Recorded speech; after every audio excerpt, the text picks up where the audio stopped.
আসসালামু আলাইকুম। হাসান খালেদ, সভাপতি, বাংলাদেশ তৃণমূল পার্টি। দর্শক শ্রোতা, আপনাদের সাথে আজকে কথা বলবো জুলাই আন্দোলনের জুলাই আন্দোলনের নেতৃত্ব কাদের হাতে ছিল।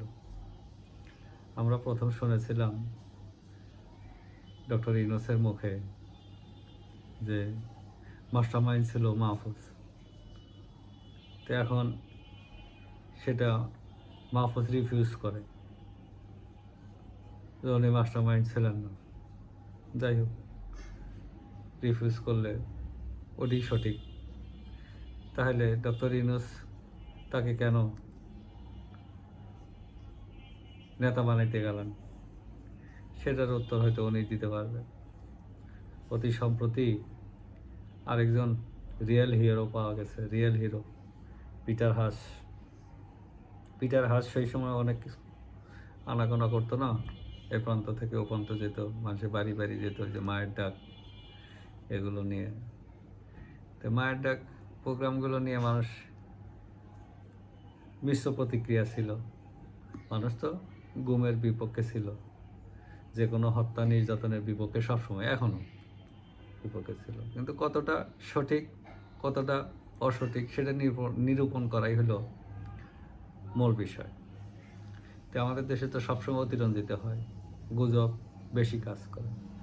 তো সম্প্রতি বিএনপি এক সংরক্ষিত আসনের সংসদ সদস্য এমন বলেছেন যে জুলাই আন্দোলনের রিয়েল হিরো হইল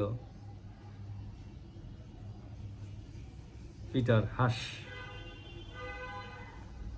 তা আমরা তো তখন পিটার হাসের গতিবিধি সন্দেহের চোখে দেখতাম। ডোলান লোডা আসলে আমরা সেটাকে সহজ দৃষ্টিতে দেখতাম না, মনে করতাম যে ওইখানে কিছু আছে। তো এখন তো শিকারে বোঝা গেল যে নিজের দেশের প্রতি, দেখেন নিজের দেশের প্রতি তারা কিভাবে অন্য দেশের মানুষকে লেলিয়ে দিয়েছিল। নিজের দেশ ধ্বংস করার জন্যে অন্য দেশের লোকদেরকে তারা কাজে লাগিয়েছে। তারা তো কাজে লাগায় নাই, কেন ওই অন্য দেশের লোকেরাই ছিল তাদের নেতা। তারা এদেরকে দিয়ে কাজ করিয়ে, দেশীয় লোকদেরকে দিয়ে কাজ করিয়ে একটা ব্যবস্থাকে ধ্বংস করে ফেলছে, সংবিধানকে ছুঁড়ে ফেলেছে।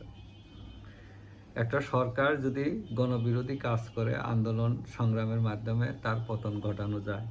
সরকার পদত্যাগ করবে এবং সংবিধান অনুযায়ী আবার আরেকটা নতুন সরকার আসবে, এইটাই। কিন্তু আমাদের দেশে, আমাদের এবার যা দেখলাম, আমাদের দেশের আগেও হয়েছে। 90-এর গণ অভ্যুত্থানের পরে সাংবিধানিক ধারা অব্যাহত রাখা হয়েছে। 2006 সালের ইয়াজউদ্দিন সাহেবের পদত্যাগের পরেও সাংবিধানিক ধারা অব্যাহত রাখার চেষ্টা করা হয়েছে। যদিও ওইখানে ত্রুটি ছিল, কিন্তু ধারাবাহিকতাটা রক্ষা করা হয়েছে। কারণ ওই ত্রুটির কারণটা ওই সময় ইয়াজউদ্দিন সাহেব নিজেই করেছিলেন। ক্ষমতা অপপ্রয়োগের মাধ্যমে তিনি নিজেই ত্রুটির কারণ হয়েছিলেন এবং পরে বিতর্কিত কাজের জন্য তিনি পদত্যাগে বাধ্য হন। তো এখন আমরা তো এখন এই যে জুলাইতে যারা আন্দোলন করেছিল, মুভ করেছিল, তারা কেমন জানি সব কিছু স্বীকার করতেছে। স্বীকারটা কি কারণে? বিকারগ্রস্ততা নাকি হিরো হওয়ার জন্যে? এটা গবেষণা করার সুযোগ আছে, এটা বিশ্লেষণ করার সুযোগ আছে এবং করা দরকার। তো এই যে আমাদের দেশে একজন দায়িত্বশীল মানুষ বললেন পিটার হ্যাশ হলো রিয়েল হিরো, তাহলে তো সে তো অসাংবিধানিক কাজ করেছে। বহির্দেশের লোককে দিয়ে বাংলাদেশে নৈরাজ্য সৃষ্টি করেছে, আমাদের সংবিধানকে তছনছ করে দিয়েছে। তো এর দায় তো তাকে বহন করতে হবে। এর দায় কিন্তু তারা কি বুঝে বলতেছে না অবুঝের মতো বলতেছে? বাংলাদেশ তৃণমূল পার্টি এটা নিয়ে খুব চিন্তায়। আসলে তাদের পরিণতিটা কি? যদি এটা হয়েই থাকে, পিটার হাসরা যদি নায়ক হয়, তাহলে কিন্তু বাংলাদেশের মানুষ এই সংবিধান লঙ্ঘনের জন্য একদিন জবাবদিহি আওতায় নিয়ে আসবে সব কিছু। তো সেদিন আজকে যারা স্বীকার করতেছেন এই সমস্ত, সেদিন কিন্তু সময়টা তাদের জন্য খুব একটা ভালো সময় যাবে না। তাই বাংলাদেশ তৃণমূল পার্টি চায়